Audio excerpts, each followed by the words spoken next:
Before starting my conversation with the Nigerian people this hour, please permit me to share briefly the contents of an intriguing exchange between an African and an American on board a flight to Boston, United States.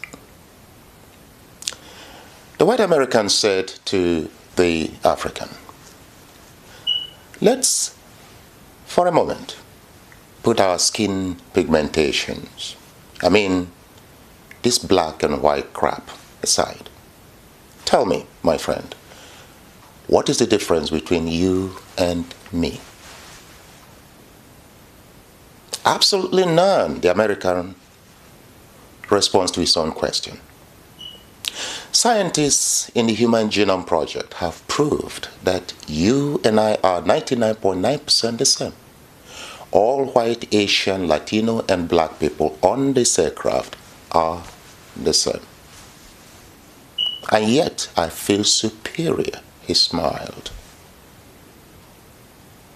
Every white person on this plane feels superior to a black person.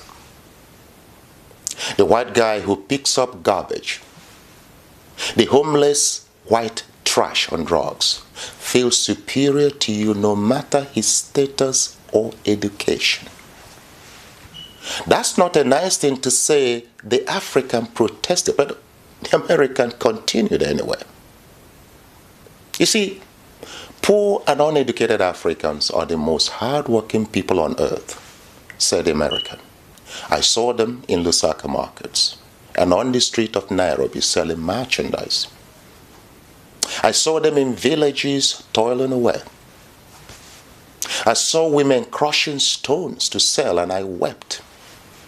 I said to myself, where are the African intellectuals? Are the African engineers so insensitive they cannot invent a simple stone crusher or a simple water filter to purify well water for those poor villagers? Or sort out the drainage system to make biogas or reverse purification systems? Oh, are you telling me that after 37 years or more of independence, your university school of engineering has not produced a scientist or an engineer who can make simple small machines for mass usage? And you fly into Boston with me, and all of you Africans in the diaspora are just as lazy and apathetic to their country. You are here calling yourselves graduates, researchers, and scientists, and fast at articulating your credentials once asked. I'm a PhD, I'm a doctor, and so forth and so on. Look, as long as you are dependent on my plane, I shall feel superior, and you, my friend, shall remain inferior. How about that? The African wept. Well, you who is watching me now, are you shocked, moved, or indifferent over this true story? Let me tell you. It is a persistent observation in Scripture that God seldom uses foreigners to liberate a nation or people in captivity. And it has never been with more than one person each time he decides to do so. Look, most times the liberation comes from a capable, concerned, and chosen citizen domiciled in a foreign land, a distance away from the country and people in bondage. Now, this principle or code is firmly active and verifiable in the present-day economic and leadership transformations of Singapore, Israel, Malaysia, Qatar, Russia, Dubai, and some African countries. Now, the reason is simple. Endemically corrupt and massively mismanaged nations and citizens in bondage like ours, yes, cannot be liberated by the same inhabitants or politicians infested with the same evil that holds the country and people bound. It is a proven fact. You check it yourself. Therefore, Nigeria cannot be an exception to this universal code for successful national liberation, freedom, peace, and prosperity. Meaning, Nigeria can never be successfully and swiftly liberated by the crop of recycled, non-value-adding, jobless, and endemically corrupt politicians on parade today in our country. No matter the origin, color, or name of the coalition they hide under. So don't be deceived. Don't be deceived. Be alert. Now, my fellow citizen, my name is Israel Nonyerim Davidson, a senior academic at the Newcastle Business School in the United Kingdom, one of the top 1% business schools in Europe. You see, like Nehemiah of the biblical film, the social, political, and other events in our country have touched not only my heart, but conscience too. The whole world is in shock over the turn of events in our country. These have far-reaching implications, particularly in conditioning the world's view of Nigerians and the black race in general. Look, the reason for our economic and political states today, or why other races continue to feel superior despite our intellectual and other capabilities, are not too complex to figure out. For example, recently, Associate Professor Chono raised major concerns about the makeup of the Nigerian political arena and leadership. I quote, "In Nigeria, it is easier for dropouts, the incompetent, inexperienced, corrupt, and men of illegitimate and unmerited wealth to secure government appointments and political power." Unquote. Consequently, our politicians are acutely sick, S-I-C, meaning selfish, incompetent, and corrupt. A cocktail of these three evils delivers nothing but a failed state, a failed state. Now watch this. For their incompetence, insensitivity to the plight of the average Nigerian, and lack of patriotism, they compensate themselves with extremely generous salaries and pension scheme beyond the reach of leaders of free and prosperous economies like the US, UK, China, Singapore, and Dubai. You remain silent, suffering and smiling. Why? Now let me give you some statistics that might shake you. In a recent statement in the Guardian News, ML Sanusi Lamido drew the attention of the nation to the outrageous salary scale of our legislators. I quote, "A senator receives 36 million naira monthly. At this rate, half the monthly salaries of all the 109 current senators will provide gainful employment to more than 21,000 Nigerians at a monthly salary of 90,000 naira each. A member of the House of Representatives receives 25 million naira monthly. Nigeria has 360 members in the House of Representatives. Half of their salaries can employ more than 48,000 Nigerians who can live comfortably at over 90,000 naira monthly," unquote. Here's additional information. According to former Governor Peter Obi, I quote, "None of you knows what a governor earns. Quote me anywhere. It is something you can't imagine," unquote. Look, in the current economic climate, this is not only daylight robbery, but also an unpardonable injustice that must be corrected urgently, with your help. You may have noticed recently how these politicians are wasting millions of naira and other currencies on marrying each other to protect their ruling class. Erection of churches, mosques, and worthless sculptures of foreign heads of state. They even have the audacity to televise these lavish weddings as though royalty or a national event. Though shocked and angry, you remain silent. Why?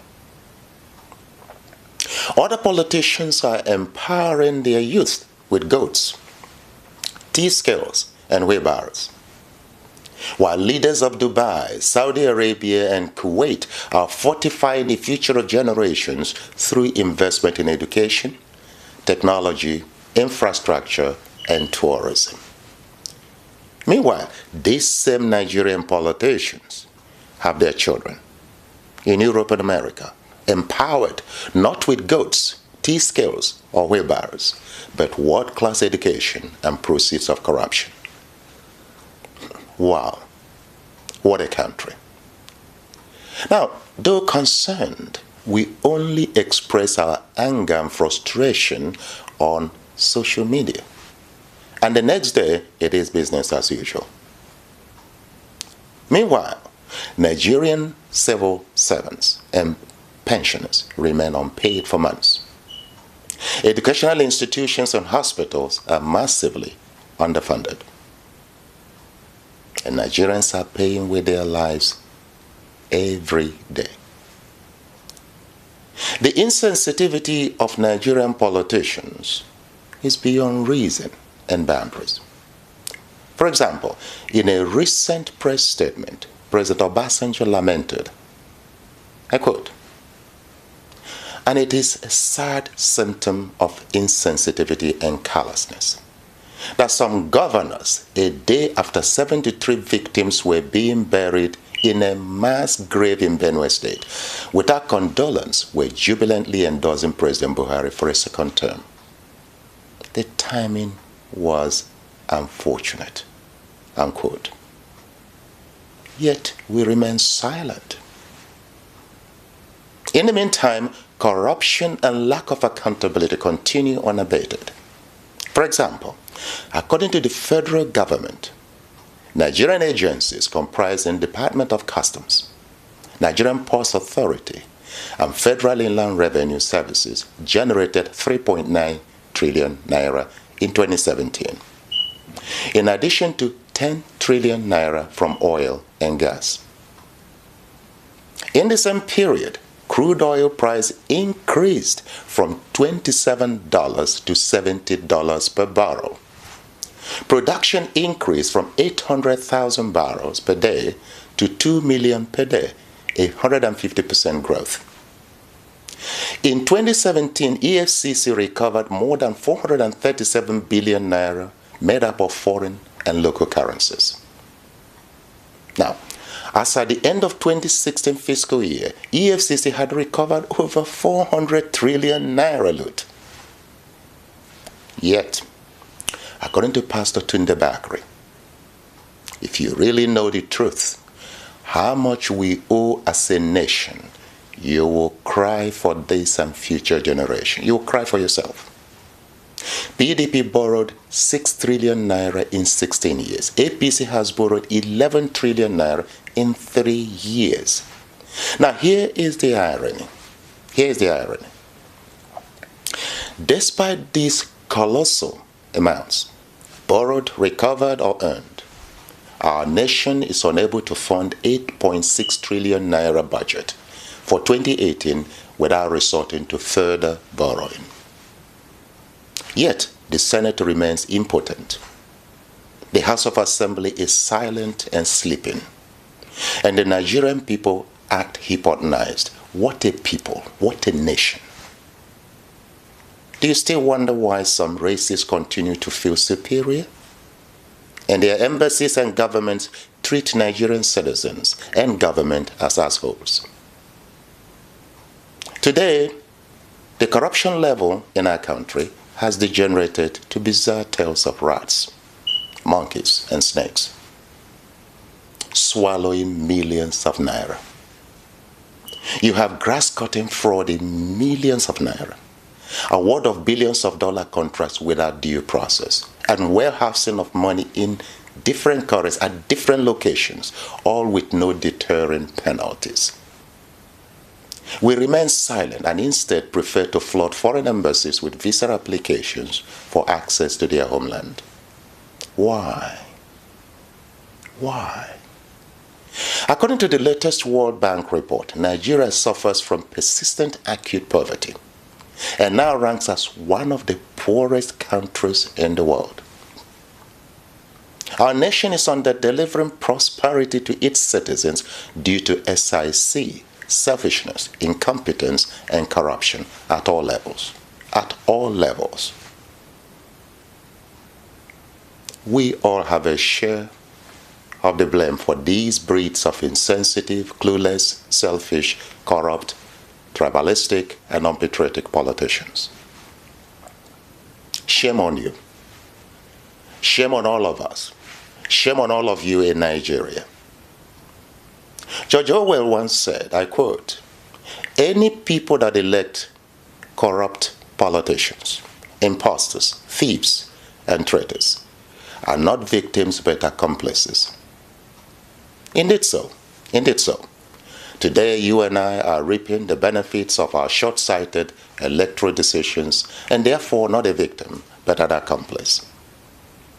There are other voices of concern about the state of our country. I quote, "While we are building the biggest churches, mosques, the Indians, South Africans, Chinese, Europeans, and Americans have taken over our key markets: telecoms, satellite TV, banking, oil and gas, aviation, shopping malls, and hospitality. Ironically, despite our exploits in religions, we are a people with little godliness. It is rare to do business with a Nigerian, be they pastor, deacon, imam, alhaji, or alhaja, without the person laying landmines of bribes and deceptions on your path," unquote. We import petroleum that we have in abundance, rice and beans that our land can yield in commercial quantities, and even toothpick that primary school children can produce with little or no effort. We remain a nation that flouts wealth and wallows in ostentation at a time our children are trooping to Ghana, South Africa, and the UK for university education. And our sick people are running to India and UK for treatment, including Mr. President. On the question of injustice and marginalization across our country, the facts are hidden and account in part for security issues today, particularly in the North. While Southern indigenes have a legitimate claim of marginalization, may I also draw your attention to the silent reality in the North. It is important you're aware of this.